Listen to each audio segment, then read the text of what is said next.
경남 의령군 국류면의 한 시골 마을에 벼랑간 이상한 소리가 울려 퍼졌습니다. 이거 총소리 아니에요? 그날 동네 친구 집에 모여 있었습니다. 근데 한 친구가 화장실에 다녀오더니 총소리가 억수로 난다 하길래 제가 무슨 총소리 하고 들어봤더니 혼비백산에서 집 밖으로 다 뛰쳐나왔습니다. 잠시 후에 군복 같은 옷을 입고 한 남성이 저벅저벅 나타났습니다. 그런데 대체 누가 총을 쏜 걸까요? 우리 마을 근처에는 군부대가 없습니다. 그래서 북한에서 간첩이 내려왔나 싶었습니다. 3, 40분 정도 숯불에 더 있으니 마을이 잠잠해졌습니다. 그 틈을 타서 급하게 집으로 달려갔습니다. 그런데 옆집 아줌매가 저를 불러 세우더니 이런 말을 했습니다. 너네 집 대문 앞에 누가 누워있더라. 아이고. 너무 놀라서 집에 가보니까 저희 어머니가 마당에 총을 맞고 누워 있었습니다.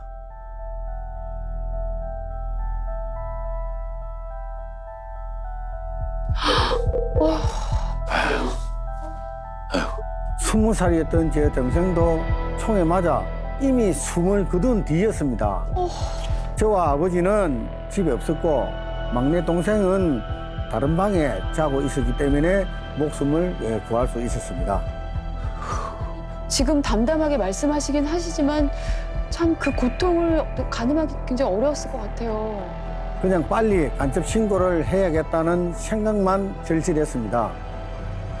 그래서 집에 있는 전화로 우체국에 교환에 전화를 걸었는데 어쩐 일인지 도저히 연결이 되지 않았습니다. 오토바이를 타고 곧장 우체국으로 달려갔습니다.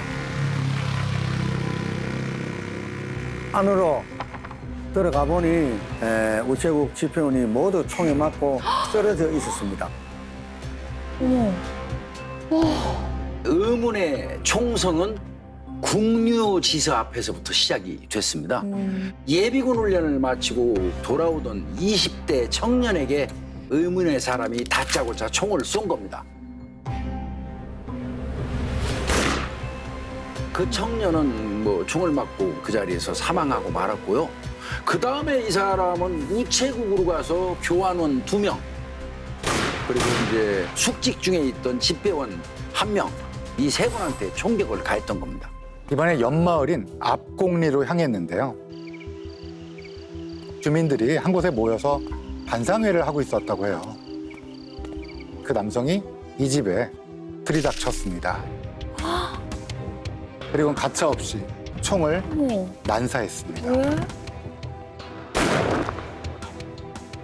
도무지 믿을 수가 없어요. 지금 혼자서 마구 총을 쏘고 다닌 거잖아요. 분명한 거는 이 사람은 조준 사격을 했다는 겁니다. 남성은 옆마을인 운계리로 향합니다. 시장에서 또다시 민간인을 향해 총을 겨누었습니다.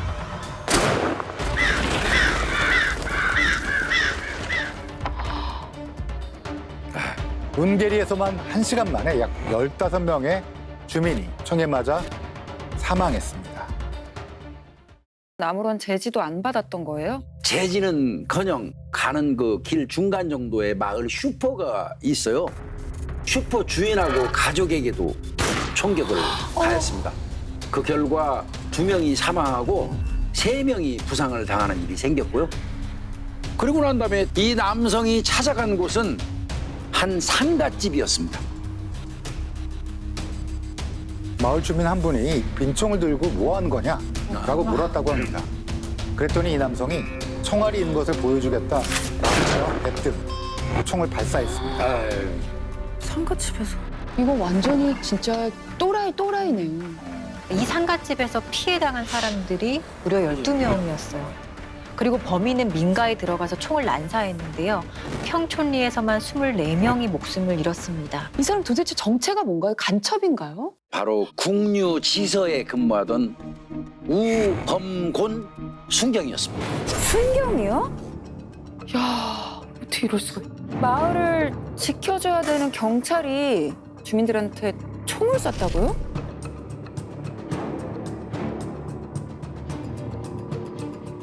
우범구는 당시 27살이었고요. 경찰이 되기 전에 해병대에 들어갔었는데 총을 아주 잘 쏴서 특등 사수였습니다. 총을 잘 쏴서 그런지 지대 후에는 경찰이 되었고요. 서울에 있는 101 경비단에서 여기 국유지서에 오게 된 겁니다. 101 경비단은 청와대 내부 이 경계를 하는 그 특수한 경찰 조직입니다.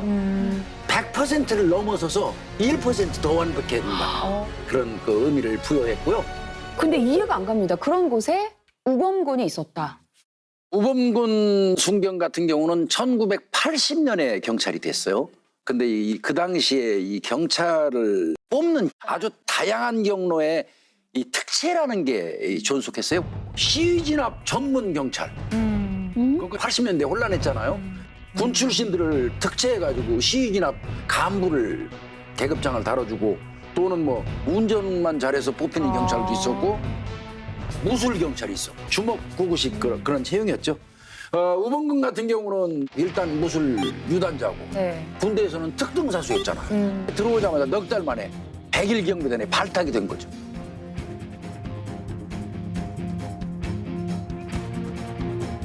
한때 대통령까지 근접해서 경고했던 인물인데 왜 이런 횡포한 짓을 저질렀을까요? 모종의 일로 좌천이 네. 돼서 의령경찰서로 왔다고 합니다. 근데 또 의령경찰서에서 사고를 치고 국유지서까지 오게 된 거죠. 당시 우리 집이 주류 유통을 했습니다. 우승경이 와서 술을 찾으면은 술을 내주고 저도 같이 마시기도 했습니다. 우승경이 술을 먹고 신세 한탄을 하면서 매일 행패를 부리고 마을마다 다녔습니다. 내가 여기 올 사람이 아니다. 내가 다 죽인다. 이렇게 말하기도 했습니다. 점심을 먹고 낮잠을 자던 중 몸에 붙은 파리를 잡아주기 위해 내가 손바닥으로 우승경의 가슴을 치자 왜 때리냐며 싸움을 한 거예요. 우범구는 잠시 나갔다가 술에 취해 들어왔는데 다짜고짜 코피가 날 정도로 여자친구를 폭행했어요. 집을 나간 우범구는 국유지서로 향했습니다. 무기고에 가서 아이고. 차빈소총 2정, 실탄 180발, 그다음에 수리탄 7개를 챙겨서 나왔습니다. 이 당시에 이 지서의 근무자가 우범군 한 명뿐이었습니다. 다른 경찰들은 어디 있었어요? 부곡 온천 갔다 왔습니다. 그래서 그날 근무자는 우승경 한 명뿐이었습니다. 무기고는 열려 있으니까 국유지서장이 그제서야 이거 큰일 났다 했습니다. 이제라도 빨리 우범군을 잡아야죠. 그런데 경찰이 잡으라는 우범군은 안 잡고 저하고 같이 국유지서 옆에 숨어서 동정만 살펴보고 있었습니다. 여기 지서 사택이었어. 사택. 그러니까 여기에 숨어 있어. 여기에. 지금 어디로 갔노? 나 어디로 갔는지를 모릅니다. 11시 50분까지 은신하고 있었습니다. 사실 이미 밤 10시경에 마을 주민 한 분이 다른 마을 우체국으로 가서 의령경찰서에 신고를 해달라고 했어요. 1시간 안에 마을로 올 수 있었어요. 그런데 바로 출동하지 못했습니다. 왜요? 무기고 열쇠를 관리하는 담당자가 술 마시러 나가버렸던 거예요. 무기고를 열고 출동하는데 40분이 걸렸어요. 결국 사고가 난 마을에는 밤 12시 10분이 돼서야 도착했습니다. 총체적 난국이네요. 당시 우범구의 총성은 1시 30분쯤 멈췄는데요. 경찰은 새벽 3시 30분이 돼서야 마을로 진입했습니다. 이때 우범군은 뭐를 하고 있었나요? 사람을 살상하고 나와서 길을 걸어가다가 마을 어귀에서 누군가를 만나요. 마을 청년 서모 씨였어요. 서 씨가 우범군에게 이게 대체 무슨 일이냐? 총소리가 계속 난다. 이렇게 물으니까 간첩이 나타났어. 집 비상이야. 빨리 너희 집으로 가자. 내가 지켜줄게. 주민들 여러 명을 이제 모아요. 그래가지고 서씨 집으로 갑니다. 아, 불길해요. 주민들을 인질로 삼기 시작한 거라고 볼 수 있어요. 그 사이에 새벽 3시 30분이 됐고 의령경찰서 경찰이 마을로 진입을 시작했는데요. 새벽 5시가 돼서야 우범근이가 서씨 집에 있다는 것을 파악하게 됩니다. 새벽 5시 35분경 서씨 집 밖에서 확성기 소리가 울렸습니다. 우순경 네. 너는 포위됐다. 어떡해. 집안에 인질로 잡힌 사람들이 있는데 확성기로 대고 너는 포위됐다 하면 어떡하라는 거예요? 이 소리를 듣고 한 명이 집 밖으로 나가려 문을 열었는데요. 그런데 이때 우범곤이 무기고에서 탈취했던 수류탄을 던졌습니다. 어떡해. 아, 수류탄. 수류탄이 이제 아마 문틀 위쪽에다 맞고 떨어지면서 폭발한 것 같습니다. 결국 방에 있던 4명이 사망을 했고요. 아, 우범근 본인도 사망을 하게 된 겁니다. 우범곤이 총을 쏘며 다닌 공포의 8시간 동안 마을 주민 56명이 사망했고 아우, 정말 많이 죽었다. 34명이 부상당했습니다.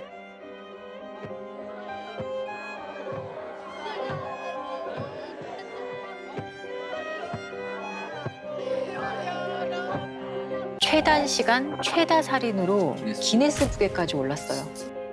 와, 이런 악행으로 기네스북에까지 오르다니 기가 막히네요. 특히 당시 대통령이 전두환이었잖아요. 막강한 권력을 가진 대통령을 경호하는 자리인 만큼 우범곤의 어깨에도 힘이 들어가 있었을 거라고 보입니다. 결국은 문제를 일으켜서 좌천됐잖아요. 우범곤의 그 자존감이 좀 많이 떨어져 있는 상태였을 것 같기도 해요. 그리고 아마 100일 경비단에서 좌천되면서 내리막이 시작이 된 거죠.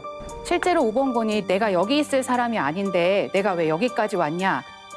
다 내 손으로 죽여버릴 거다라는 말을 하기도 했잖아요. 아유, 왜 분노의 대상이 마을 주민들이었을까요? 가장 가까이에 있는 사람들이자 가장 약자인 주민들을 향해 분노를 표출한 것으로 보입니다. 우범곤이 어디 가도 또 똑같은 잘못을 일으킬 텐데 아예 경찰직을 못하게 했어야 되는 거 아닌가요? 짐작컨대 100일 경비단에서도 분명히 이 우범근이가 대통령을 경호하기에는 적절치 않은 인원이다 판단했기 때문에 내보냈을 거예요. 그런데 대도시로 내보내면 그 위험성이 보다 크다고 생각을 한 것 같아요. 그래서 비교적 인구수가 적은 그 시골 지역으로 내보낸다고 한 게 의령이 선택된 것 같고요. 또 의령경찰서에서도 가장 치안 수요가 작은 국유지서, 시골지서로 내보냈던 거죠. 100일 경비단에서 근무한 인물이면 청와대랑도 관련이 있는 거잖아요. 대통령이 사과는 했나요? 저는 단 한마디의 사과도 들어본 적이 없습니다. 우범근 사건에 대하여 언론 보도도 딱 일주일만 나갔습니다. 그런 통계죠. 피해자인 유족들은 그 누구에게도 그 어떤 사과도 한마디도 듣지 못했는데 사건은 아주 빨리 마무리되었습니다. 이틀 만에 위로금과 장례비가 지급되었어요. 속전속결로 보상금 지급해서 뭔가 빠르게 해결하려고 하는 느낌? 근데 참 가슴이 저는 먹먹하네요. 1979년에는 이제 전두환이 군사쿠데타를 일으켰고 그리고 이제 80년도에 광주 민주화운동을 무력으로 진압을 했죠. 그리고 나서 이제 81년도에 대통령이 되는데요. 가장 신경 썼던 것이 바로 여론이었습니다. 이런 와중에 자신을 경호하던 100일 경비단 출신의 우범곤이 총기 난사 사건을 벌인 거예요. 그래서 가능한 빨리 주민들에게 보상하고 이 사건을 좀 마무리하려고 했던 것 같습니다. 피해자분들 중에는 총상을 입고도 형편이 어려워 병원에 가지 못하고 진통제를 하루에 20알씩 먹는 분도 있습니다. 아직까지도 상처에 진물이 나고 있습니다. 총상의 후유증으로 걸음을 못 걷는 분도 있습니다. 총알이 목을 관통해서 목소리를 잃은 분도 있습니다. 당시 총알 제거 수술 비용으로 700만 원을 보상받았지만 그 통증은 여전합니다. 하지만 후유증에 대한 보상은 받지 못했습니다. 94세의 어머니가 64살 먹는 부상자 아들을 돌보는 지경입니다.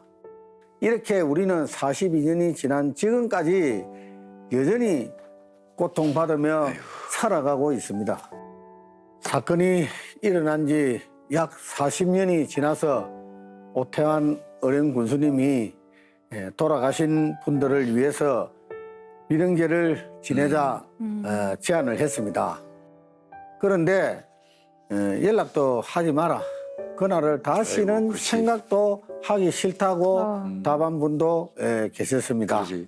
다시 떠올리면 악몽이 되풀이되니까 묻어두고 싶으실 것 같아요. 안개 껴본 분은 모릅니다.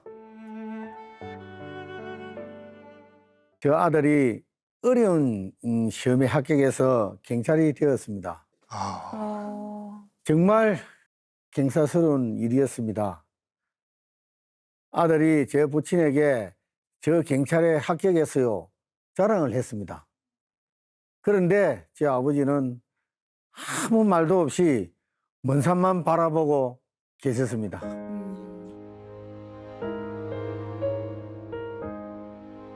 우범곤 사건 피해 유족분들과 의령군에서 특별법을 만들기 위해서 노력 중이라는 이야기를 들었어요.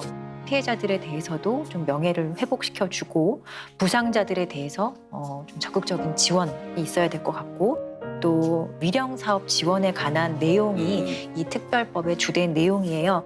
이제라도 우리가 좀 이 사건과 유족분들의 목소리에 좀 귀를 기울였으면 좋겠습니다.